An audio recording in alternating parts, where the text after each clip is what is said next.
রাজনৈতিক দলগুলোর সঙ্গে জাতীয় ঐকমত্য কমিশনের দ্বিতীয় দফায় টানা 4 দিনের বৈঠকেও বেশিরভাগ বিষয়ে ঐকমত্যে পৌঁছানো যায়নি। মৌলিক সংস্কার নিয়ে কমিশনগুলোর দেয়া সুপারিশে জামাত, এনসিপি, এবি পার্টি, গণ অধিকার একমত হলেও মুখোমুখি বিএনপি সহ বেশ কিছু রাজনৈতিক দল। কোন কোন বিষয়ে মত দ্বিমত, ভোটের ট্রেনে আজ রাজনৈতিক দলগুলোর অবস্থান বিশ্লেষণ করতে চাই। সঙ্গে আছি আমি হাসিব বিল্লাহ। দর্শক, আজ আলোচনায় যুক্ত হবেন একজন রাজনৈতিক প্রতিবেদক। তার আগে দেখে নিতে চাই দ্বিতীয় ধাপে অনুষ্ঠিত টানা 4 দিনের বৈঠকে যেসব বিষয়ে ঐকমত্য হয়নি।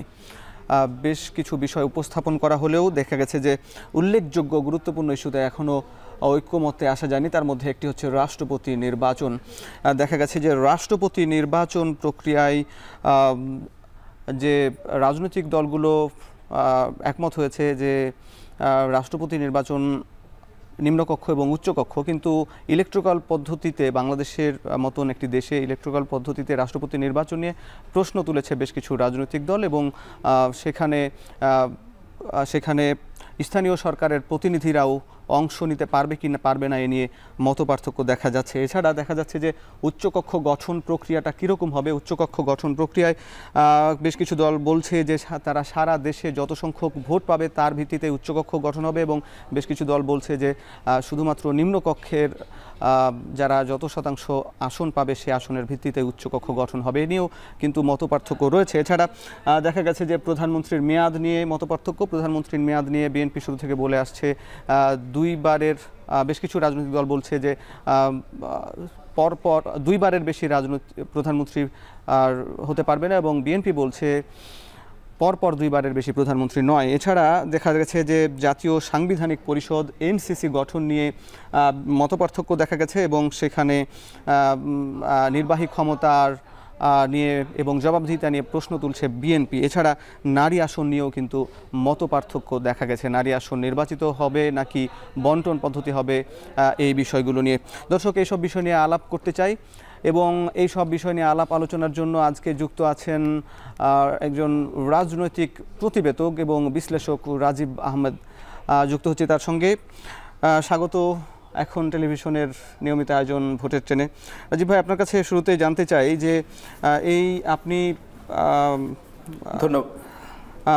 আপনি সংবাদ সংগ্রহ করেন এবং বিশ্লেষণ করেন এই সব বিষয়গুলো রাজনৈতিক প্রতিবেদক হিসেবে দীর্ঘদিন ধরে। এই যে বিষয় নিয়ে আলাপ বা মতনৈক্য হচ্ছে, এর মধ্যে রাষ্ট্রপতি নির্বাচন, উচ্চকক্ষ গঠন এবং ইলেকটোরাল কলেজ পদ্ধতি, এনসিসি, এই সব বিষয়গুলো কিন্তু একটি অপরটির সঙ্গে যুক্ত।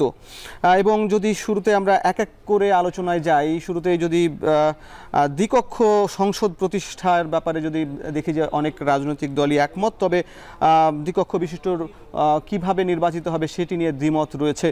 এবং 23টি রাজনৈতিক দলই বলছে যে যেসব দল সবচেয়ে বেশি সংখ্যক ভোট পাবে সে ব্যাপারে উচ্চকক্ষ গঠন হবে। বিএনপি আবার এখানে বিরোধিতা করছে। আসলে বিএনপি বলছে যে বাংলাদেশের প্রেক্ষাপটে 2/3 আসন পাবে না সংখ্যাগরিষ্ঠ দল, সেক্ষেত্রে আইন প্রণয়ন ও সংবিধান সংশোধনে প্রতিবন্ধকতা তৈরি হবে। আসলে এটার বাস্তবতা কতটুকু, এর যৌক্তিকতা কি, আপনার কাছে জানতে চাই। ধন্যবাদ হাসিব, আমাকে আমন্ত্রণ করার জন্য। আমি আপনাকে একটু পূর্বপর সহ বলি। সেটি হচ্ছে যে 5টি কমিশনের কিন্তু 166টি সুপারিশ। এই 166টি সুপারিশের মধ্যে 140-45টিতে মোরললেস সব পার্টি একমত। এগুলো খুব বড় কিছু না। যেই জায়গাগুলো নিয়ে বিরোধ তৈরি হচ্ছে, ডিবেট ক্রিয়েট হচ্ছে, সেটি হচ্ছে যে উচ্চকক্ষ, এনসিসি এবং হচ্ছে আপনার প্রাইম মিনিস্টারের টার্ম লিমিট। তো যেই আলাপটি হচ্ছে সেটি হচ্ছে যে বলা হচ্ছে যে একটি উচ্চকক্ষ ক্রিয়েট করা হবে। তো বিএনপি 2023 সালে তার সমমনা দলদের নিয়ে যেই 31 দফা দিয়েছে, সেই দফাতে কমিটমেন্ট করা হয়েছে যে একটি উচ্চকক্ষ প্রতিষ্ঠা করা হবে। তো গত কয়েকদিনের আলাপে রাজনৈতিক দলগুলো 30টি দলের মধ্যে সিপিবি বাসদ ছাড়া সবাই বলেছে যে তারা উচ্চকক্ষের পক্ষে, এবং 100 সদস্যের উচ্চকক্ষের বিষয়েও একটা কনসেনসাস বিল্ড আপ হয়েছে। যদিও কমিশনের প্রস্তাব ছিল 105 সদস্যের 5 জন রাষ্ট্রপতির দ্বারা মনোনীত হবেন। তো এখন প্রশ্নটা হচ্ছে যে উচ্চকক্ষ হবে কিভাবে। তো আমাদের যেই নির্বাচন ব্যবস্থা সংস্কার কমিশন, তারপরে আপনার সংবিধান সংস্কার কমিশন, এই 2টা কমিশনের প্রস্তাব হচ্ছে রাজনৈতিক দলগুলো যে যত শতাংশ ভোট পাবে তত শতাংশ উচ্চকক্ষে আসন পাবে। আমি আপনাকে যদি একটু প্রিভিয়াস হিস্ট্রিতে নিয়ে যাই, তাহলে দেখেন যে 2008 সালের নির্বাচনটাকে আপনি একটা ক্লাসিক এক্সাম্পল হিসেবে নিতে পারেন। 2008 সালের নির্বাচনে বিএনপি 34% পপুলার ভোট পেয়েছিল নির্বাচনে, 34%। কিন্তু দলটির প্রাপ্ত আসনের সংখ্যা প্রথমে ছিল 29, পরে বেড়ে বেড়ে 32 হয়েছিল, যাই হোক বাই ইলেকশনের মাধ্যমে। তো একটি দল সারা দেশে 34% ভোট পেয়ে মাত্র 29টি আসন পেয়েছিল। আবার 2001 সালের নির্বাচনে আওয়ামী লীগ 40.2% ভোট পেয়ে মাত্র 58 আসন পেয়েছিল। তো এই ক্ষেত্রে যা দেখা যায় সেটি হচ্ছে যে অন্য দল, যেমন 2008 সালের নির্বাচন, এই নির্বাচন ধরেন মোটামুটি গ্রহণযোগ্য, প্রশ্ন থাকলেও নানান প্রশ্ন থাকলেও কিন্তু সবাই মেনে নিয়েছিল ফল আর কি, যাই হোক এই অর্থে গ্রহণযোগ্য। তো 2008 সালের নির্বাচনে আওয়ামী লীগ 49% ভোট পেয়েছে। তার মানে কি, যে দেশের 51% মানুষ তার বিরুদ্ধে ভোট দিয়েছে, মেজরিটি গভর্নমেন্টের বিরুদ্ধে। আপনি যদি আওয়ামী লীগের অ্যালাইদের সঙ্গে ধরেন জাতীয় পার্টি, ওয়ার্কার্স পার্টি এবং জাসদকে, তাহলেও তাদের প্রাপ্ত ভোটের সংখ্যা 59%। কিন্তু সেই নির্বাচনে আওয়ামী লীগের অ্যালায়েন্স সহ আবার মহাজোট আসন পেয়েছিল 266, যা একটি ভয়ঙ্কর বিপদ তৈরি করেছিল বাংলাদেশের ক্ষেত্রে। যেমন পঞ্চদশ সংশোধনীর মাধ্যমে সংবিধানের 150টা অনুচ্ছেদের 62টা অনুচ্ছেদে বড় ধরনের পরিবর্তন আনা হয়েছিল, এবং আপনার কনস্টিটিউশনের আর্টিকেল 7A, 7(2) এবং 141 এইগুলো 142 এগুলো যুক্ত করার মাধ্যমে যেটি করা হয়েছিল যে এই এতগুলো ধারাকে, প্রথম ভাগের সবগুলো, দ্বিতীয় ভাগের সবগুলো, তৃতীয় ভাগের সবগুলো, এতগুলো ধারাকে বলা হয়েছিল যে এগুলো দুষ্পরিবর্তনীয়। আপনি যদি 2/3 মেজরিটি পান তাহলেও আপনি এগুলো চেঞ্জ করতে পারবেন না। তাহলে তো এটা একটা বিপদের বিষয়, কারণ আওয়ামী লীগ 2/3 মেজরিটি পেয়ে এই কাজটি করেছিল। তো এখন প্রশ্ন হচ্ছে, এবার আমরা আসি কমিশনের প্রস্তাব এবং দলগুলোর অবস্থান নিয়ে।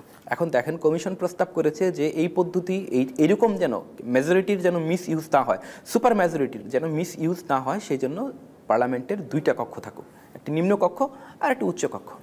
আমি আপনাকে 2008 সালের এক্সাম্পল দিয়ে বলি। 2008 সালে সেই সময় যদি নির্বাচনের পর যদি আমাদের একটা উচ্চ কক্ষ থাকতো 100 সদস্যের, এখন যেভাবে করতে চাওয়া হচ্ছে উচ্চ 100 সদস্যের, তাহলে 34% ভোটের জন্য বিএনপি নিশ্চিতভাবেই 34-35টি আসন পেত। 4.7% ভোটের জন্য জামায়াত 4.7 বা 5 আসন পেত। তো দেখা যেত যে 40-41টি আসন বিরোধী দলের হাতে থাকতো।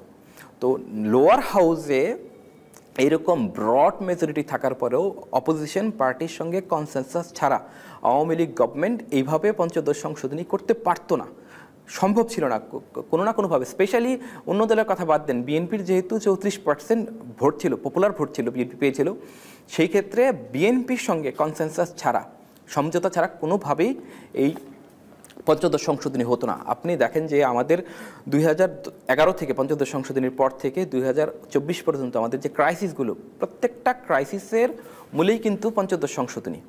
তো এই কারণে কমিশন যে প্রস্তাবটি করেছে সেটি হচ্ছে যে কেউ যেন সুপার মেজরিটির কারণে নিজের মন মতো সংবিধান বানাতে না পারে, সেই জন্য এই বন্দোবস্ত রাখা হয়েছে যে আপনাকে আপার হাউস এবং লোয়ার হাউস বোথ হাউসে 2/3 মেজরিটি লাগবে সংবিধান সংশোধন করতে। এখন দেখেন যে বিএনপি সহ কয়েকটি দল যেটি বলছে যে না, নিম্নকক্ষে যত শতাংশ, উচ্চকক্ষে তত শতাংশ। তাহলে দেখেন যে আপনার 2008 সালের নির্বাচনকে আবার আপনি এক্সাম্পল দেখেন যে 2008 সালের নির্বাচনে আওয়ামী লীগের অ্যালায়েন্স 58% ভোট পেয়ে 266টি আসন পেয়েছে। 266 মানে প্রায় 88 সামথিং। তাহলে দেখা যেত যে এই পদ্ধতি যদি থাকে যে নিম্নকক্ষে যত শতাংশ, উচ্চকক্ষে তত শতাংশ, তাহলে আওয়ামী লীগের অ্যালায়েন্স তখন উচ্চকক্ষেও 88টি আসন পেত। তো উচ্চকক্ষে আসন 88টি পেলে কী হতো, নিম্নকক্ষে যেই বিল সংশোধনী পাশ হতো, উচ্চকক্ষে অ্যাজ ইট ইজ সেটা পাশ হতো। সংবিধান সংশোধনী এই ব্রড মেজরিটির জোরে সংবিধান সংশোধনীকে ঠেকানো যেত না। এই যুক্তিতে অন্যান্য দলগুলো, জামায়াত, এনসিপি সহ অন্যান্য দলগুলো বলছে যে যদি ভোটের অনুপাতে উচ্চকক্ষ না হয় তাহলে উচ্চকক্ষ থাকা না থাকা একই কথা। জি, অনেক ধন্যবাদ। আপনি যুক্ত থাকুন রাজীব ভাই, এর পরে বাকিটা আলাপ করব। দর্শক ভোটে টেনে নিচ্ছে একটা বিরতি, ফিরছে একটু পরেই।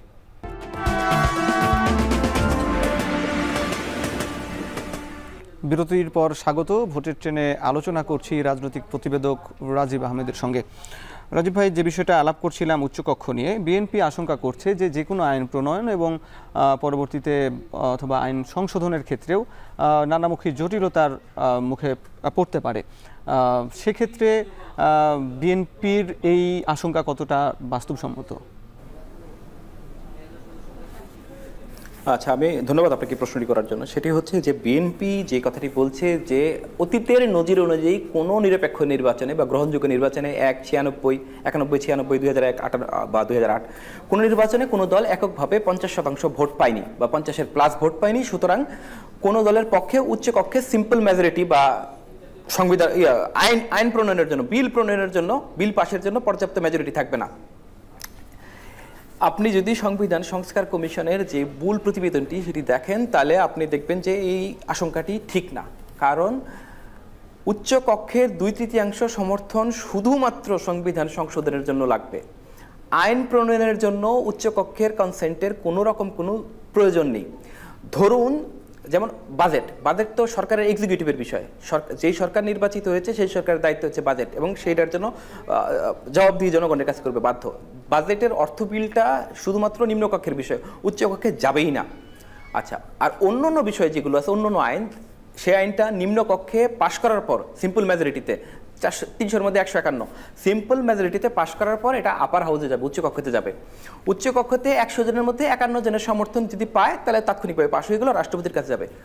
যদি উচ্চ কক্ষের পাশ না হয় তাহলে কি হবে? তাহলে সেটা আবার নিম্ন কক্ষে ফেরত আসবে, উচ্চ কক্ষ যেই সুপারিশগুলো দিবে সেগুলো সহ।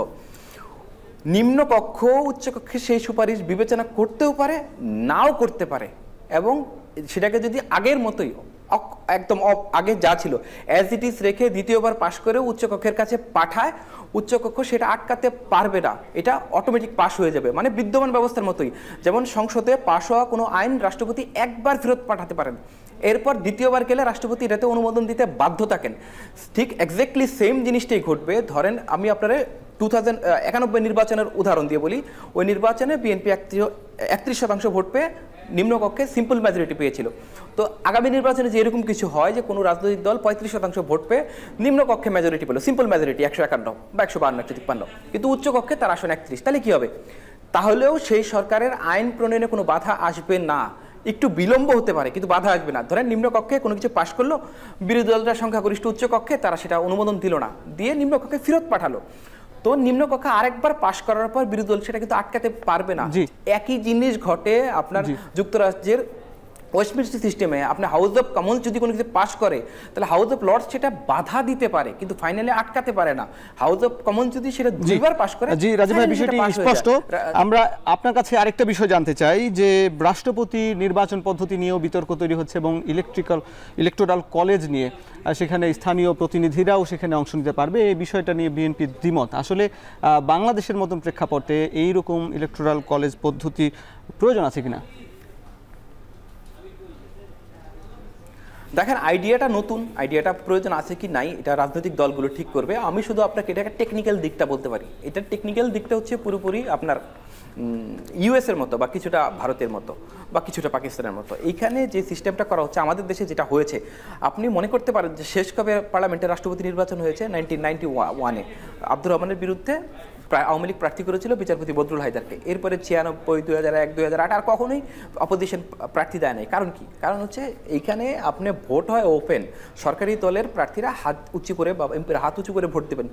তো সরকারি দলের যদি মেজরিটি থাকে অন্য কারো তো জয়ের কোনো সম্ভাবনা নাই। তো সেই ক্ষেত্রে দেখা যায় যে সরকারি দলের রাষ্ট্রপতি সরকারি দলেরই প্রধানমন্ত্রী, এবং রাষ্ট্রপতি অনেক বেশি সরকারি দলের প্রতি অনুগত থাকেন, একেবারেই সরকারি দলের কর্মীর মতো অ্যাক্ট করেন কিছু ব্যতিক্রম ছাড়া।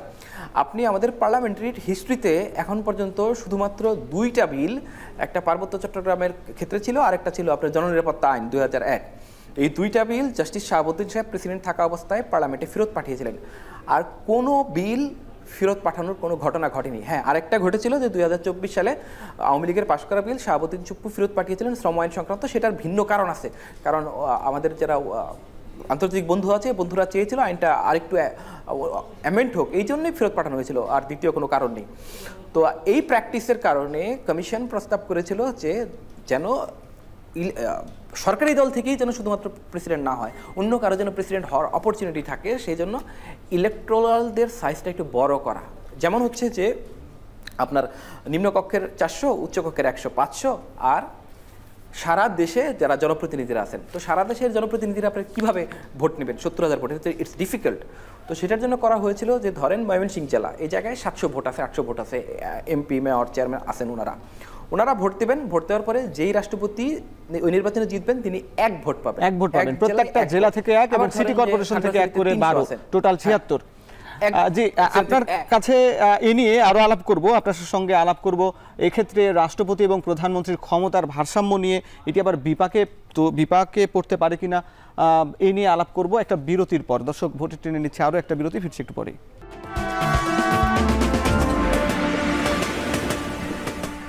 বিরতির পর স্বাগত।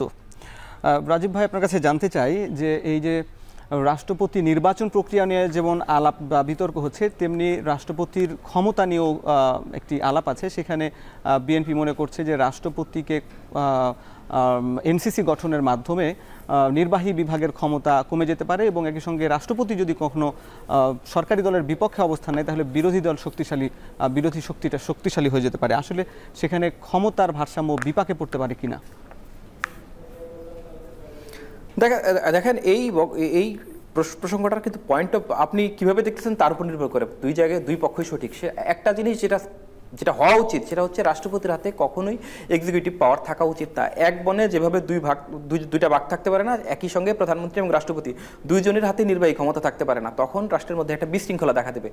তাও রাষ্ট্রপতির কাছে এই কারণে আপনার ইলেকট্রাল কলেজ না হয় ভালো, যদি আপনি আমার মতামত চান, আর হচ্ছে রাষ্ট্রপতির হাতে এক্সিকিউটিভ পাওয়ার না থাকাই বেটার, এবং না থাকা বেটার না, শুধু রাষ্ট্রপতির হাতে এক্সিকিউটিভ পাওয়ার থাকাই উচিত। তাহলে এনসিসি প্রক্রিয়ায় রাষ্ট্রপতি লড়াই করতে পারেন কিনা এনসিসির সদস্য হিসাবে?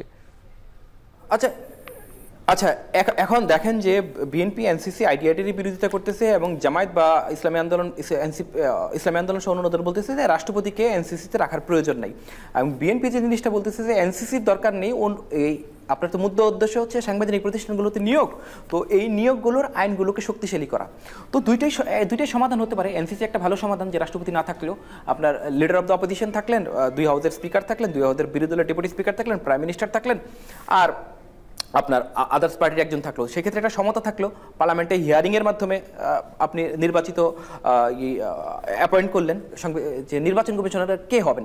তো সেই ক্ষেত্রে আপনারা পার্লামেন্টে পজিশন, যেমন মার্কিন সিনেটে যেটা হয়, পজিশন এবং অপোজিশনের কমিটির সামনে আপনার হিয়ারিং হবে, কে ভালো কে খারাপ জনগণ জানতে পারবে, তারপরে কমিটি নিয়োগ করে। তো যদি রাষ্ট্রপতি এবং প্রধান বিচারপতিকে আপনি বাদও দেন, বাকি সবাই তো ইলেক্টেড, তো 7জনের মধ্যে তো আপনি পার্মানেন্টভাবে 4জন সরকারি দল পাবেন।